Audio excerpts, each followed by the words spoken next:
Bismillahirrahmanirrahim. Assalamualaikum warahmatullahi wabarakatuh. Perkenalkan, nama saya Dita Karisma Briani, NIM T 2018-1078. Di sini saya mahasiswa Prodi Pendidikan Agama Islam Institut Agama Islam Negeri Jember. Saya akan mempresentasikan tentang materi kepemimpinan pendidikan Islam yang diampu oleh Ibu dosen Siti Aminah MPD. Materi yang akan saya bahas kali ini yaitu tentang pengambilan keputusan di dalam organisasi yang terdiri dari 3 subbab. Subbab yang pertama yaitu pengertian pengambilan keputusan, dan yang kedua yaitu proses pengambilan keputusan secara efektif di dalam organisasi, dan subbab yang terakhir yaitu gaya pengambilan keputusan secara efektif di dalam organisasi. Apa sih organisasi itu? Pasti teman-teman berpikir bahwa organisasi itu hanyalah sekumpulan orang yang melakukan banyak kegiatan. Untuk lebih jelasnya, tonton video berikut ini ya.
Kalian sudah tahu kan apa itu organisasi dari video sebelumnya tadi? Untuk lebih jelasnya, organisasi itu merupakan wadah atau tempat berkumpulnya orang dengan 3 sistematis. Yang pertama yaitu terpimpin, yang kedua yaitu terkendali, dan yang ketiga yaitu terencana. Rasional dalam memanfaatkan segala sumber daya, baik itu metode, material, lingkungan, maupun uang, serta sarana dan prasarana. Yang mana memanfaatkan segala sumber daya itu dengan efektif dan efisien untuk mencapai tujuan organisasi tentunya. Untuk selanjutnya, di sini dari kata terpimpin, sudah pasti dalam organisasi itu memiliki seorang pemimpin atau leadership, kepemimpinan. Di sini pemimpin atau leader itu adalah seorang yang paling berpengaruh pada pengambilan keputusan di dalam organisasi. Lalu, menurut kalian apa sih hakikat pengambilan keputusan itu? Hakikat pengambilan keputusan itu ialah dari beberapa referensi dan pendapat para ahli yang mengenai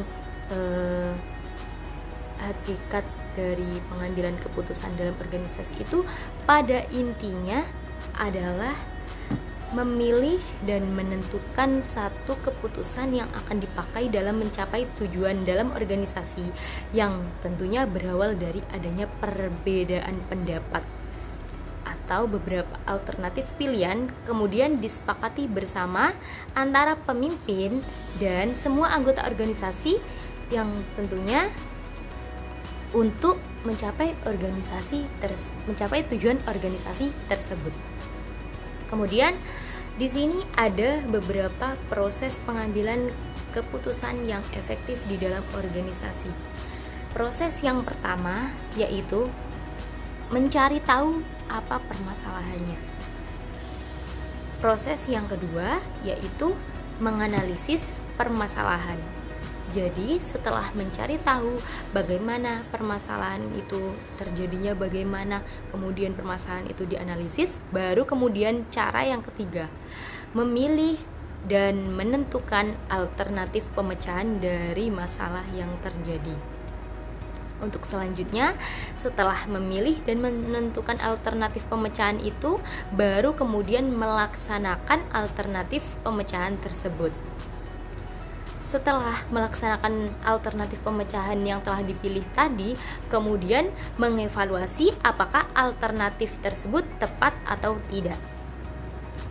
Untuk selanjutnya, yaitu di sini ada gaya pengambilan keputusan yang efektif dalam organisasi.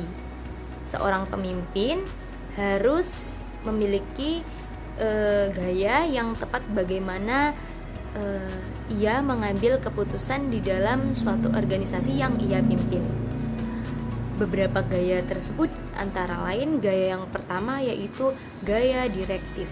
Di sini gaya direktif adalah pengambilan keputusan dengan gaya direktif itu pengambilan keputusan dengan melakukan pengarahan atau pemberian instruksi. Yang kedua yaitu gaya analitik. Gaya analitik di sini pengambilan keputusan yang menggunakan dasar analisis terhadap beberapa fenomena yang terjadi. Yang ketiga yaitu gaya konseptual. Pengambilan keputusan yang menggunakan dasar konsep atas fenomena yang terjadi. Jadi kalau gaya analitik itu menggunakan dasar analisis dari fenomena yang terjadi, tapi kalau gaya konseptual menggunakan dasar dan konsep atas fenomena yang terjadi tersebut. Kemudian yang terakhir yaitu gaya perilaku atau behavioral. Di sini pengambilan keputusan yang menggunakan dasar analisis terhadap perilaku bawahan atau rekan kerjanya. Jadi di sini pemimpin harus benar-benar menempatkan gaya dengan situasi yang terjadi, bisa menyesuaikan. Pemimpin yang baik pasti tidak akan mementingkan dirinya sendiri, tetapi mementingkan kepentingan anggotanya terlebih dahulu dan organisasinya. Mungkin itu saja yang dapat saya sampaikan.